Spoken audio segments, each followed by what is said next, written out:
پوری ہے یہ نکاح۔ اور اس کے بعد فرمایا نکاح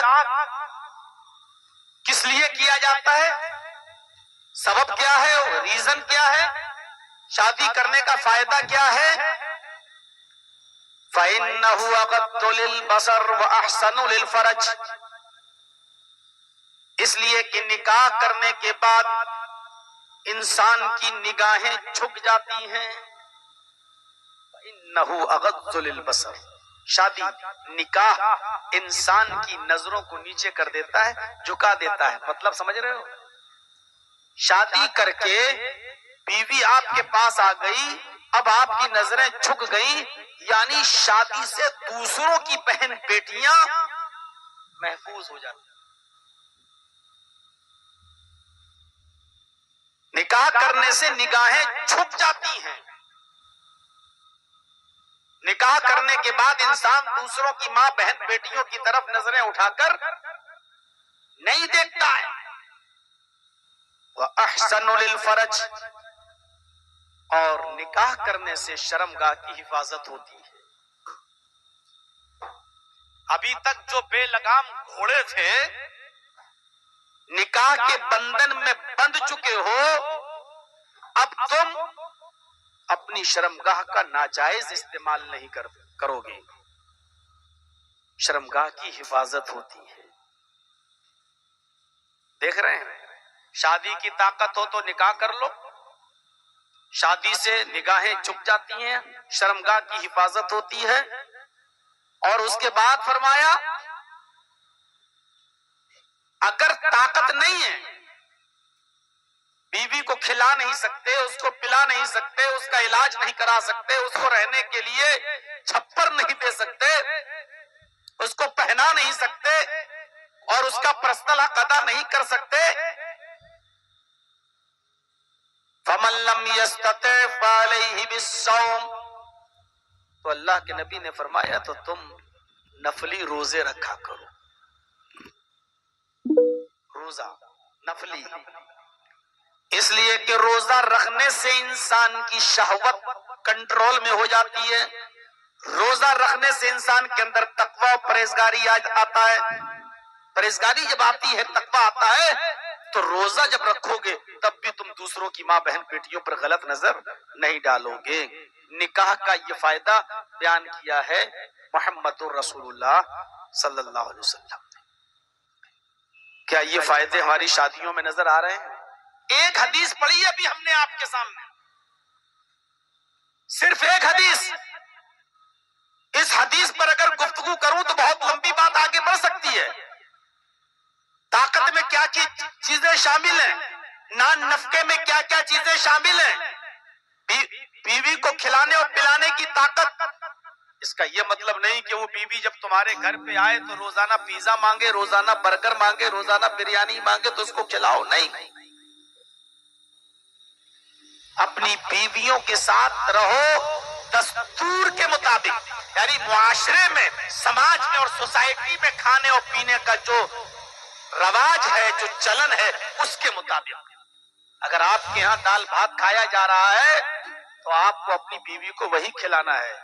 آپ کے ہاں اگر 200-250 روپے کی ساڑی پہنائی جا رہی ہے تو آپ کو اپنی بیوی کو وہی پہنانا ہے۔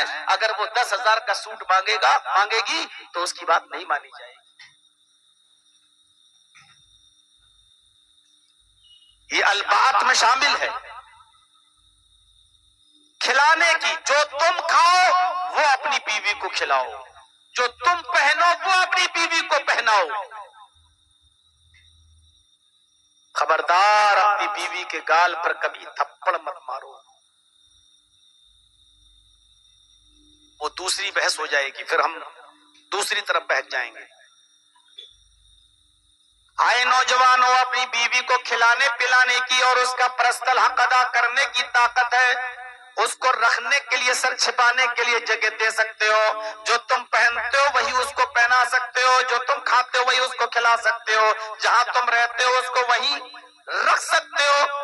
بیمار ہو جاؤ، جس ڈاکٹر سے تم اپنا علاج کراتے ہو اگر وہ بیمار ہو جائے تو اپنی استطاعت کے مطابق حیثیت کے مطابق ڈاکٹر سے اس کا علاج کرا سکتے ہو اور اس کا پرسنل حق بھی ادا کر سکتے ہو تو تم نکاح کر لو. اس کے بعد اجازت نہیں ہے کہ اب تم اور انتظام کرو کہ ہم 5 منزل میرا مکان ہو جائے اور ہم اپنے پیروں پہ کھڑے ہو جائیں, ہماری سرکاری نوکری لگ جائے, ہم ٹیچر ہو جائیں, کسی اسکول کے سرکاری گورنمنٹ جاب ہو جائے. اب آپ انتظار کر رہے ہیں اور آپ کی عمر 25 سے 30 ہو گئی ہے اور ابھی تک آپ پیروں پہ کھڑے نہیں ہو رہے ہیں. یہ نہیں چلے گا. اتنی چیزیں اگر ہیں آپ کے پاس, جو خود کھاتے ہو وہی اپنی بیوی کو کھلا سکتے ہو, جو خود پہنتے ہو ویسا ہی اپنی بیوی کو پہنا سکتے ہو, جہاں تم رہتے ہو وہیں پر اس کو رکھ سکتے ہو. تم جس حیثیت کے ڈاکٹر کو دکھاتے ہو اسی حیثیت کے ڈاکٹر سے اس کا بھی علاج کرا سکتے ہو تو نکاح کر لو. نکاح کرنے سے تمہاری نگاہیں جھک جائیں گی. یہ چیلنجز کا دور ہے, یہ زمانہ چیلنج کا زمانہ ہے. ایک نوجوان جب کسی آفس میں جاتا ہے تو اس کو کتنے مراحل سے گزرنا پڑتا ہے. جس آفس میں وہ بیچارہ کام کر رہا ہے ادھر لڑکیاں بھی کام کر رہی ہیں, ان کے برہنہ لباس پر نظر پڑتی ہے, ان کے میک اپ پہ نظر پڑتی ہے, ان کے ڈریسوں پہ نظر پڑتی ہے, ان کے چال چلن پہ نظر پڑتی ہے. ان تمام چیلنجز کا مقابلہ کرتا ہے. اب وہ گھر آتا ہے بہت سے فتنے میں ڈوبا ہوا ہے, وہ گھر آ کر چاہتا ہے کہ ہم سکون حاصل کریں. لڑکا بھی پیروں پہ کھڑا ہی نہیں ہے, تھوڑا بہت کمایا اس کو عیاری مکاری میں لٹا دیا, 1000-2000 روپے خرچ کر کے آیا,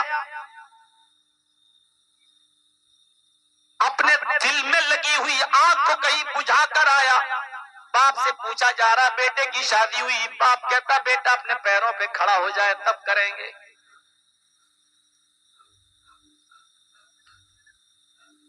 شادی کا سب سے پہلا فائدہ یہ بتایا کہ نکاح کرنے سے انسان کی نگاہیں جھک جاتی ہیں اور اس کی شرمگاہ کی حفاظت ہوتی ہے.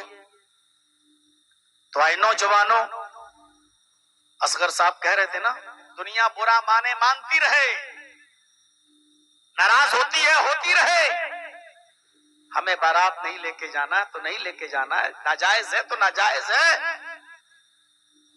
آپ کو ایک طرفہ فیصلہ کرنا پڑے گا. سماج کو راضی کرو تو اپنے رب کو ناراض کر لو, اور رب کو راضی کرنا چاہو تو سماج کو بھی ناراض کرنا ہوگا. آپ چاہو تو رب بھی راضی رہے اور سماج بھی خوش رہے تو ایسا ہو نہیں سکتا. اللہ کو راضی کرنا چاہتے ہو تو سماج کو ناراض کرنا ہوگا, اور سماج کو اگر راضی رکھنا ہے تو اللہ کو ناراض کرنا ہوگا. آپ سوچ لو ان دونوں میں سے سماج اور اللہ کی ناراضگی میں سے کس کی ناراضگی بڑی ہے. ہر آدمی اپنا فائدہ دیکھتا ہے, آپ بھی اپنا فائدہ دیکھیے. سماج کو ناراض کرنے میں فائدہ ہے یا اللہ کو ناراض کرنے میں فائدہ ہے؟ بزنس کا دور ہے, آپ بھی بزنس کیجئے. تجارت کا دور ہے, آپ بھی تجارت کیجئے. اللہ کی ناراضگی مول لے سکتے ہو؟ اور اللہ اگر آپ سے ہم سے ناراض ہو جائے تو کیا ہمیں اور آپ کو زندگی میں سکون مل سکتا ہے؟ پہلی چیز یہ بتائی کہ نکاح کرو,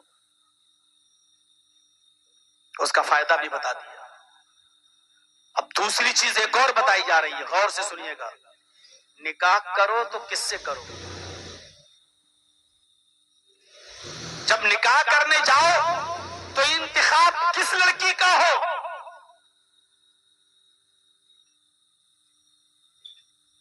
تنکح المرأة لأربع لمالها ولحسبها ولجمالها ولدينها فاظفر بذات الدين. اللہ کے نبی صلی اللہ علیہ وسلم فرماتے ہیں لوگوں, عام طور پر نکاح کرنے میں 4 چیزیں دیکھی جاتی ہیں. لوگ نکاح کرتے وقت ان 4 چیزوں پر نظر ڈالتے ہیں. لمالہا، سماج کا ایک طبقہ ہوتا ہے جس کو لڑکی پڑھی لکھی سے کوئی مطلب نہیں، حسب و نسب سے کوئی مطلب نہیں، حسن و جمال سے کوئی مطلب نہیں. سماج کا ایک طبقہ ایسا ہوتا ہے جو صرف یہ دیکھتا ہے کہ ہم جس لڑکی کے ساتھ اپنے بیٹے کی شادی کر رہے ہیں وہاں ہمیں مال کتنا ملے گا. لمالہا، یہ نظر ہوتی ہے کتے کی اس گھر پر کی ہمیں ہڈی کہاں سے ملے گی. مثال بہت سخت ہے لیکن صحیح ہے، ہمیں کوئی پچھتاوا نہیں ہے اس مثال کو پیش کرنے میں. جس کے اندر یہ صفت ہو اس کو برا لگے میرے باپ کا کیا جا رہا ہے. تو سماج کا ایک طبقہ یہ دیکھتا ہے کہ ہمیں مال کتنا ملے گا، اور یہی سے معاملے بگڑتے ہیں. صاحب آپ جو کچھ بھی دیں گے ہمیں تھوڑی دیں گے، آپ تو جو کچھ بھی دیں گے وہ تو اپنی بیٹی کو دیں گے. اس کو کہتے ہیں بھیک مانگنے کا ایکسپرٹ، تجربے کار آدمی. یہ آدمی بھیک مانگنے میں بڑا ماہر اور ایکسپرٹ ہے، بات اپنی بہت گھما پھرا کر پیش کرتا ہے. صاحب 5 کلومیٹر دور پر دکان ہے ہماری، ہم مانگ تو نہیں رہے ہیں لیکن روزانہ آٹو سے جاتا ہے یا ہمارا بیٹا روزانہ اس سے جاتا ہے، آپ کے یہ بیٹری والی گاڑی سے جاتا ہے جس کو آپ کے ہاں کیا بولتے ہیں، ٹری، ٹوٹو، اس سے بیٹھ کے جاتا ہے.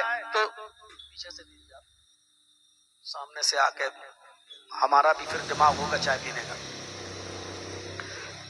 تو میرے بھائیوں اگر آپ موٹر سائیکل دے دیں گے تو آسانی ہو جائے گی. ویسے ہمیں مانگ نہیں رہے ہیں، اگر دے دو گے تو آسانی ہو جائے گی. اس کو کہتے ہیں ایکسپرٹ. جیسے وہ بھکاری دروازے پہ آتا ہے، دے تو اس کا بھی بھلا، نہ دے تو اس کا بھی بھلا. حالانکہ وہ نہ دینے والے کا بھلا نہیں سوچ رہا ہے، لیکن یہ اس کی سٹائل ہے، بھیک مانگنے میں ایکسپرٹ ہے، تجربے کار ہے. اسی طریقے سے یہ بھی تجربے کار ہے. ہم مانگ نہیں رہے ہیں، یہ کرایہ بچ جائے گا اگر آپ اس کو بائک دے دو گے، موٹر سائیکل دے دو گے. کس کے لیے کمائے گا؟ اپنی بیوی بچوں ہی کے لیے تو کمائے گا. یہ ایک بھیک مانگنے کا ایک کیا بولتے ہیں، ٹیکنک. تو کچھ لوگوں کی، سماج کے کچھ لوگوں کی نظر اس پہ ہوتی ہے لمالہا، ہمیں مال کتنا ملے گا. ولحسبہا، کچھ لوگ ہوتے ہیں حسب و نسب دیکھتے ہیں، ذات برادری دیکھتے ہیں. جرجیت صاحب انصاری ہیں تو لڑکی بھی انصاری ہو، ہم خان ہیں تو لڑکی بھی خان ہو، ہم 5 منزلہ بلڈنگ کے مالک ہیں، اسٹیٹس میں لڑکی کا باپ بھی 5 منزل کی بلڈنگ کا مالک ہونا چاہیے. ہمارا بیٹا بی کام ایم کام کیا ہے تو لڑکی بھی کم سے کم ایم کام نہ صحیح تو بی کام ہونی چاہیے. اسٹیٹس ہمارا اونچا ہونا چاہیے. اسٹیٹس. کچھ لوگ ہوتے ہیں جو حسب و نسب دیکھتے ہیں کہ ہم جس خاندان کے ہیں، ہمارا خاندان، ہمارا حسب و نسب جو ہے وہ لڑکی کا ہے یا نہیں. آپ سننے آئے ہو، مجھے کو آپ سے معافی مانگنا پڑ رہی ہے، یہ چینل والے نہیں نیچے کر پائیں گے. ان کا چینل چلتا ہے، ان کو یوٹیوب سے بہت کمائی ہوتی ہے، ان کی چلنے دیجئے. یہ لوگ اتنا ہی اونچا ہے جتنا ہم نے کہا تھا، ابھی کچھ نیچے نہیں ہوا ہے. لیکن یہ نہیں مانیں گے اپنی حرکت سے. جب تک ہم ان سب کو ہٹا کر بند نہیں کریں گے تب تک یہ اپنی حرکت سے باز نہیں آئیں گے. کیا فرق پڑ رہا ہے؟ ہم کو یہاں آدمی نہیں دکھائی دے رہے. وہ اور مولوی ہوں گے جو اکیلے میں بٹھا دو تب بھی بول دیں گے، ہم نہیں بول پاتے ہیں یار، میری عادت نہیں ہے. یہ بتائیے، اس کو بالکل اس لیبل پہ ہونا چاہیے. یہاں بالکل آپ کھڑا کیے بیٹھے ہیں اور جیسے ہی ہم نے بولنا شروع کیا پھر دھیرے دھیرے اوپر ہو گیا. ہم نہیں دیکھ رہے ہیں کیا؟ اب اگر نہیں مانے تو ایسی مثال دوں گا کہ یا تو بھاگو گے یا گالی دو گے. پھر اس نے اٹھا کے اوپر سے نیچے کر دیا. یہ اوپر والے کیسے نیچے ہوں گے؟ ادھر کا اٹھا کے نیچے کر دیا، اس سے تو ہمیں کوئی دقت ہی نہیں ہے. یہ ان اوپر والوں سے دقت ہے، یہ جو موبائل لگے ہوئے اوپر. وہ دیکھو کیسے آرام سے بیٹھے ہوئے. بھیا اوپر میں آپ بھی شامل ہیں. حد کر دی یار.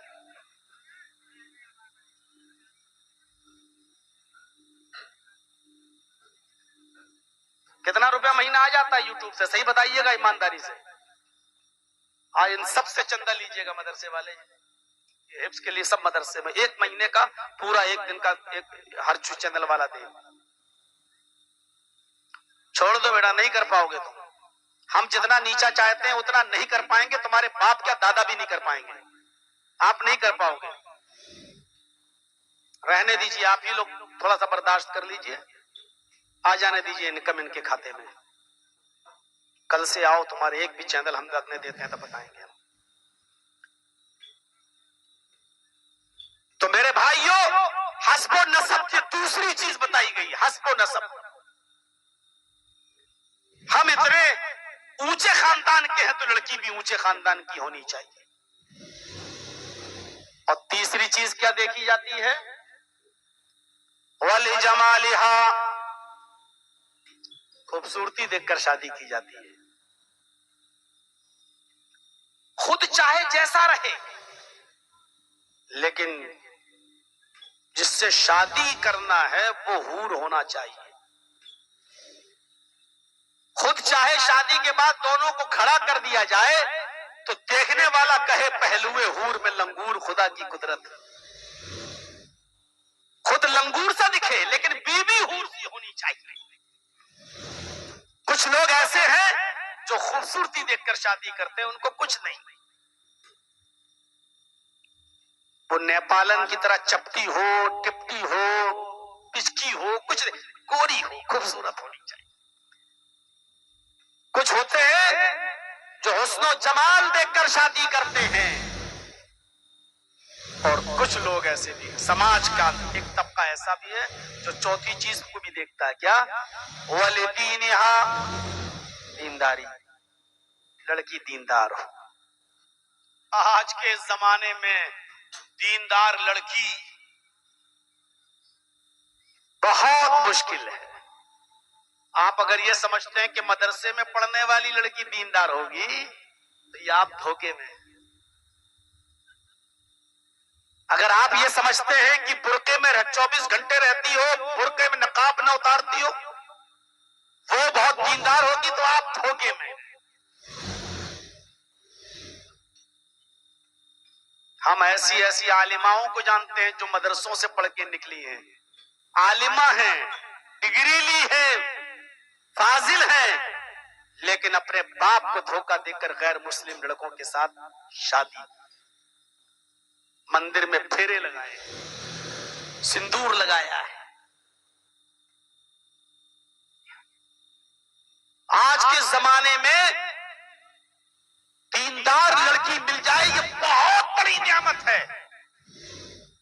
لیکن مسئلہ یہ ہے کہ دیندار لڑکی ہم پہچانیں گے کیسے؟ یقیناً یہ مشکل کام ہے. یہ بہت مشکل کام ہے. تو 4 چیزیں دیکھ کر شادی کی جاتی ہیں. اللہ کے نبی صلی اللہ علیہ وسلم نے کامیاب کس کو کہا ہے؟ آپ نے فرمایا فَاظْفَرْ بِذَاتِ الدِّينِ، دین کو دیکھ، دیندار لڑکی کو ترجیح دو. دیندار لڑکی کو ابھی میں بتاؤں گا. ابھی تو میں تمہید باندھا ہوں. میں تمہید، یہ چینل والوں نے ابھی مزاج بننے ہی کہا دیا. میرا موڈ ابھی تک بنا نہیں ہے. ابھی دینداری کا معیار بتاؤں گا ابھی آپ کو. اور ایسی دینداری کا معیار آج نہ مدرسے کی لڑکیوں میں ملے گا، نہ ان مولون اور عالمہ بنانے والے ان کے ماں باپ کے اندر یہ دین کا معیار ان کو ملے گا. میرے بھائیوں، صرف یہ کہہ دینا کہ میری بیٹی نے قرآن پڑھ لیا، ماشاءاللہ مدرسے میں پڑھتی ہے، یہ مدرسے میں پڑھ لینا دینداری کا معیار نہیں ہوتا ہے. کیا مدرسے میں پڑھنے والا اور مدرسے سے پڑھ کے نکلنے والا ہر مولوی دیندار ہوتا ہے؟ اگر ڈاکٹر بننے کے بعد بہت سے ڈاکٹر لٹیرے ہوتے ہیں، انجینئر بننے کے بعد بہت سے انجینئر چور ہوتے ہیں، ایسے ہی مدرسوں سے پڑھنے کے بعد بہت سے مولوی بھی چور ہوتے ہیں۔ رمضان کے مہینے میں اکثر اپنے علاقے میں رہتا ہوں، اٹاوا میں، اتنے مدرسے والوں کو فرضی پکڑتا ہوں جن کا کوئی مدرسہ نہیں۔ کہاں سے آ رہے ہیں؟ بہار سے، کہاں سے آ رہے ہیں؟ جھارکھنڈ سے، کہاں سے آ رہے ہیں؟ بنگال سے، اور میرا چپا چپا دیکھا ہوا بہار کا، بنگال کا، جھارکھنڈ کا۔ اکثر میں بغیر ٹوپی کے مسجد پہ جاتا ہوں تاکہ کوئی مجھے پہچانے نہیں، اور جب وہ اعلان کرتا میں فلاں جگہ سے آیا ہوں، میں مدرسے میں اتنے پہنچ جاتا ہوں، دکھائیے تو ذرا، فون لگا دیتا ہوں، اسی علاقے میں پکڑا جاتا ہے۔ کوئی ایک لطیفہ ہے، سنیں نا، تھوڑا سا رات زیادہ ہو گئی ہے، جاگ جائیے، ایک لطیفہ سناتا ہوں۔ دنیا میں سب سے زیادہ طاقتور چیز کیا ہے؟ لوہا۔ کتنا طاقتور ہوتا ہے؟ لیکن لوہے سے بھی زیادہ طاقتور چیز کیا ہے؟ آگ، جو لوہے کو بھی پگھلا دیتی ہے۔ اور آگ سے بھی زیادہ طاقتور چیز کیا ہے؟ پانی، جو آگ کو بھی بجھا دیتا ہے۔ اور پانی سے بھی زیادہ طاقتور چیز کیا ہے؟ انسان، جو پانی کو بھی پی جاتا ہے۔ اور انسان سے بھی زیادہ طاقتور چیز کیا ہے؟ موت، جو انسان کو نگل لیتی ہے۔ اور موت سے بھی زیادہ طاقتور چیز کیا ہے؟ صدقہ، جو موت کو بھی ٹال دیتی ہے۔ اور صدقے سے بھی زیادہ طاقتور چیز کیا ہے؟ مولوی، جو صدقہ بھی کھا جاتا ہے۔ تو بتائیے سب سے زیادہ طاقتور کون ہوا؟ سب سے زیادہ طاقتور کون ہوا؟ اب آپ جاگ گئے ہوں گے، مولوی ہو کر مولوی کی برائی کرنا پڑ رہی ہے ان چینل والوں کے چکر میں۔ دنیا میں سب سے زیادہ طاقتور لوہا، لوہے سے بھی زیادہ طاقتور آگ، جو لوہے کو پگھلا دیتی ہے۔ آگ سے زیادہ طاقتور چیز کیا ہے؟ پانی، جو آگ کو بھی بجھا دیتا ہے۔ پانی سے بھی زیادہ طاقتور کیا ہے؟ انسان، جو پانی کو بھی پی جاتا ہے۔ انسان سے بھی زیادہ طاقتور چیز کیا ہے؟ موت، جو انسان کو ڈس لیتی ہے، کھا جاتی ہے۔ موت سے بھی زیادہ طاقتور چیز کیا ہے؟ صدقہ، جو موت کو ٹال دیتا ہے۔ اور صدقے سے بھی زیادہ طاقتور چیز کیا ہے؟ مولوی، جو صدقہ بھی کھا جاتا ہے۔ تو مولویوں سے ٹکر مت لینا، اچھے برے سب میں ہیں۔ انجینئر اچھا ہے تو برا بھی ہے، ڈاکٹر اچھا ہے تو برا بھی ہے۔ ایسے بھی ڈاکٹر ہیں بیچارے جو مریض کو تڑپتا ہوا نہیں دیکھ سکتے، جانتے ہیں کہ غریب آدمی ہے، بیچارے 50-50 ہزار 1-1 لاکھ روپے چھوڑ دیتے ہیں، جاؤ کوئی بات نہیں، آپ بہت غریب ہیں۔ ایسے بھی ڈاکٹر موجود ہیں، ایسے مولوی بھی موجود ہیں بیچارے جو بہت شریف ہے، بہت نیک ہے۔